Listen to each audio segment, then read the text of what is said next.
Because the times. Woke up this morning thinking about Those summer days. best friend got caught up when I stayed in Douglasville. I'm doing something myself by myself. Mama caused me drama and I wanted to leave a better blue.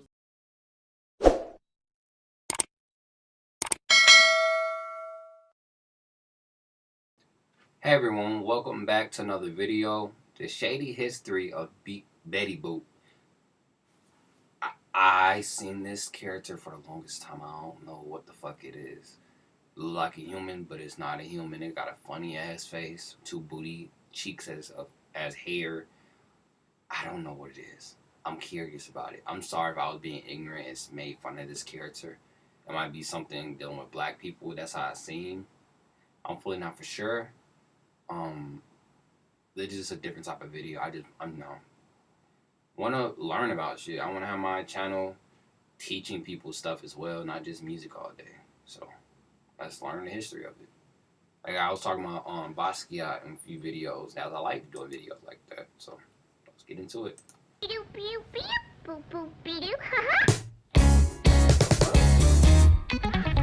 Betty Boop is the animated, ravishing cartoon icon created in the early 1930s that stood out because of her in-your-face depiction of unashamed sexuality. Betty Boop went on to become one of the best-known and most popular cartoon characters in the world. And today, while many people around the world see Betty Boop as a self-confident rebel that harnessed her feminine energy to push boundaries and reimagine what female characters could do on screen, very few of us know the truth about the inspiration behind this iconic character, or why some people think that the original Betty Boop was black.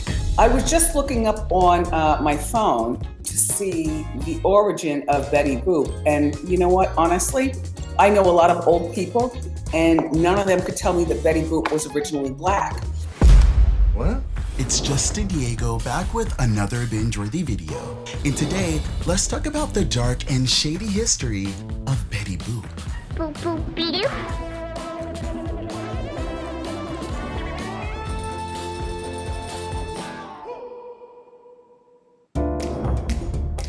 So, is Betty Boop black, you ask? Well, yes and no. While some people would definitely argue that Betty Boop is absolutely a black woman, the moral of today's story is imitation is absolutely the most sincerest form of flattery. Pardon? If you're a millennial of a certain age like yours truly, you probably remember bits and pieces of the Betty Boop cartoons the way that you probably remember bits and pieces of that Nickelodeon show, Taina. It's sad that I know about that. It's so amazing, and I would play it again and again and again and again. You probably can't remember exactly what you loved about it, but you do remember knowing that it was great. Girl, you make me so proud, and I love you. Yeah, when I initially found out about Betty Boop potentially being a sister, I assumed that the original Betty Boop cartoons featured a black cartoon woman at first, and over time, they decided to change the color of her skin. Really? Because in my opinion, that black wavy or curly hair definitely felt like an old nasty finger wave hairstyle that has always been iconic in the black community. That is too cute. And to be honest, in black and white videos, it's easy for the actual color of a character's skin to get lost in the process. Girl, what's going on? But the actual story of how Betty Boop got reimagined is way more fascinating and honestly, so much more disrespectful. No, it's true. And the truth is like, you know, just... When Max Fletcher of Fletcher Studios first debuted Betty Boop in the 1930s, the character looked quite different. Yes, Betty Boop was originally a dog, and somehow this makes me even more offended. But yeah, over time, her look continued to evolve, where her childlike big head and oversized eyes, along with her suggestive clothes and small frame, somehow brought all the... Okay, the thing that always confused me about this was like, where's her neck at? I like, yeah. I'm not hating. I'm just curious. You know, I'm honestly curious. The boys to the yard. Yeah, it's really hard for me to imagine that people were actually turned on by this show. And before long, Betty Boop became well known for her cute catchphrase.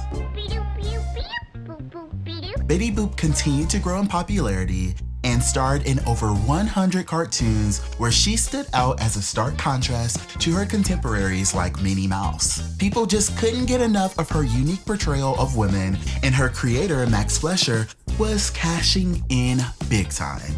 And this is where the tables started to turn. Around this time, American singer and actress Helen Kane was going through a bit of financial hardships, and she grew envious of Max Fleischer's success with Betty Boop.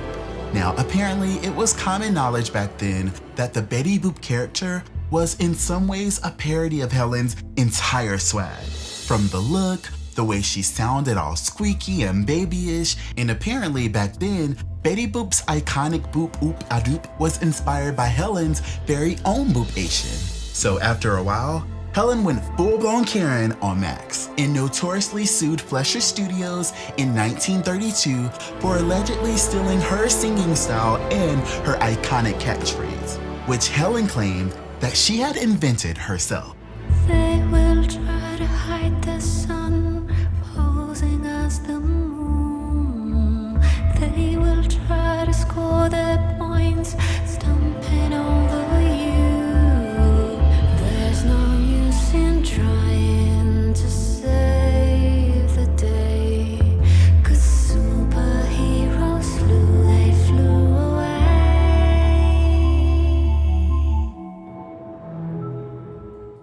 This case was extremely high profile, and everyone thought that this case could not get any more ridiculous, as these white folks were really in here arguing about a cartoon character. Literally.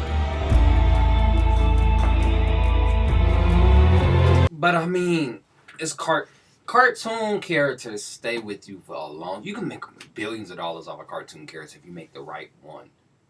Look at Spider-Man. Look at Wolverine.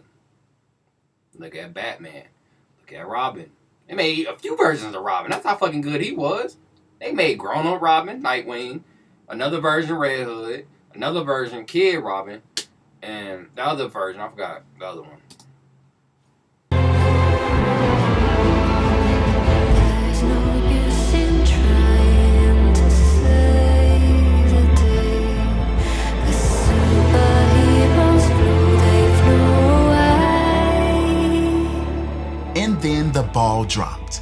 It was revealed that Helen Kane had actually stolen the identity of a black up-and-coming Harlem singer named Esther Jones, also known as Baby Esther, who was the originator of the sound, image, and the original boo-op-isms that Helen had the nerve to be sitting here trying to defend. Oh, please, tell me I'm sleeping.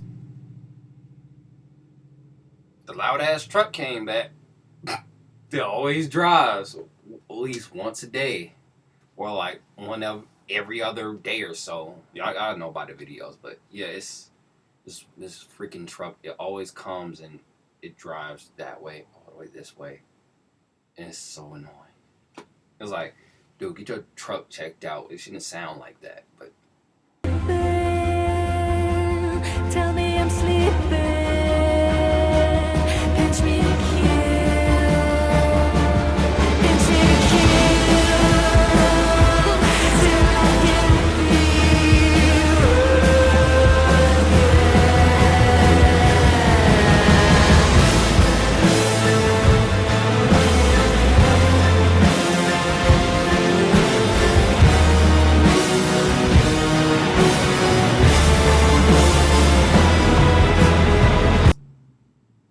like, what's his name? Under 3007, Hollywood Divorce. Every little Hollywood thing starts off as a little hood thing, little small black town thing. Someone gets popular, someone makes a little noise, white folks come, take it, and, you know. They did it with jazz, rock, all types of genres of music, styles. They did it with all that, so I get it. Starts off like a Hollywood divorce. If you get what I'm saying.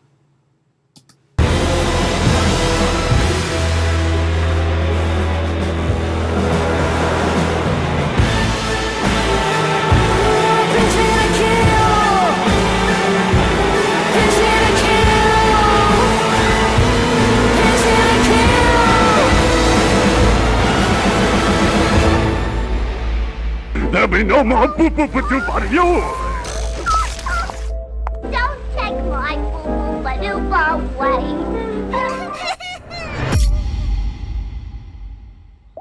What the hell? Watch I don't know what I'm 85 watching, plus man. top channels. That YouTube little TV. part look a little Try it abusive. free. Let me not say that. Some people are into that type of stuff. But still. What if I developed my own shade, but I made it affordable? It's gotta be such high quality. We kept that price in a good space, but at the same time, we spare no cost.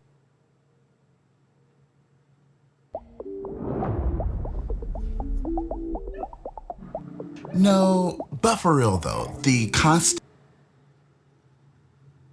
Niggas said, yeah! I was like, what the hell? Oh, what the fuck? What are they trying to do outside? Catch someone? The fuck? Trying to get someone? Got scared. blatant erasure of Black women, Black culture, and Black excellence is extremely disrespectful, and honestly, it's so exhausting at this point. And even still, it's hard to only place blame on the creator of Betty Boop. Yes, they did alter history, and in doing so, they assisted in the destruction of Black culture.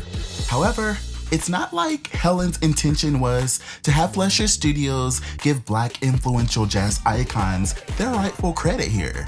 Instead, Helen tried to pass off Esther's entire swag as her own. And because of things like this, to this day, it's hard to even find confirmed photos or any recordings of Esther Jones. And sadly, although we had the testimony from Esther Jones's manager in court that eventually caused Helen to lose the case, Esther Jones herself never actually testified in the lawsuit.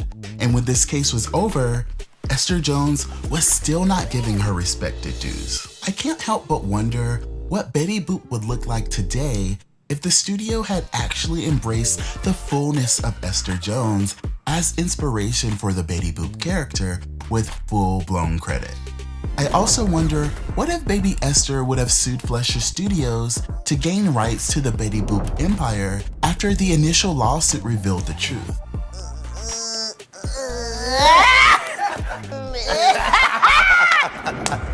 So is Betty Boop actually Black? Hell no.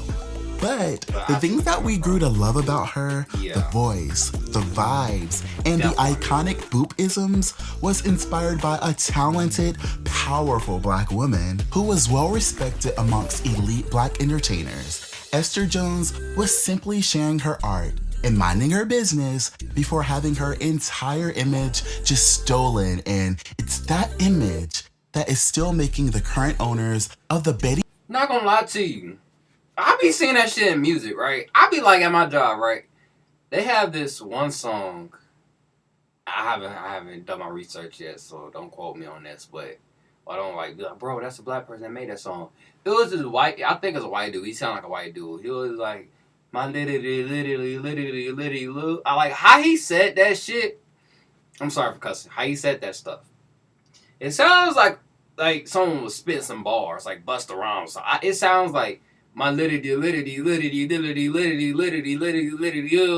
said, he been around some Black people. That sounds like some Black sound. That sounds like something a Black person will make. I'm just saying. That's what I was thinking. Like when I listen to older white groups, I listen to some of their music. I'm like, they had to have influence by Black people. Had to. Cause they sound like Temptations.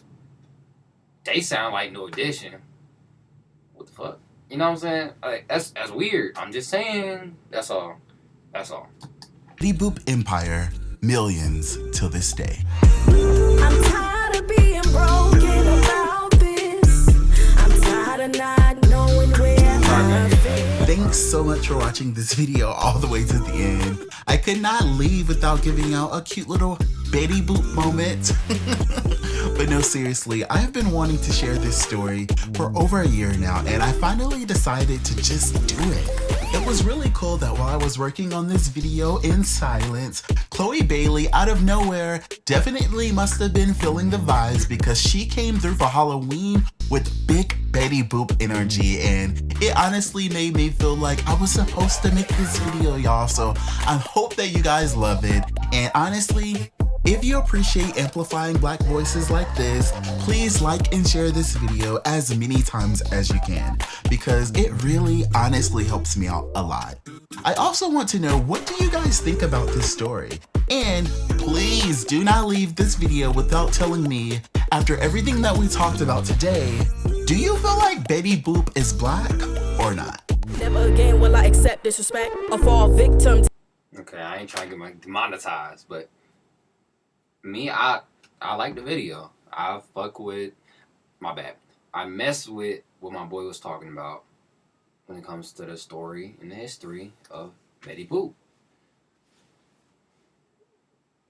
Like I said before, listen to the Hollywood Divorce song from Ottawa, and you'll know what I mean. Girlfriend text me. I'm confused. Oh, okay. That being said, y'all be sure to like and subscribe. Y'all tell me what y'all think in the comments below, and y'all be sure to support my guy. That being said, peace. Mario the poet.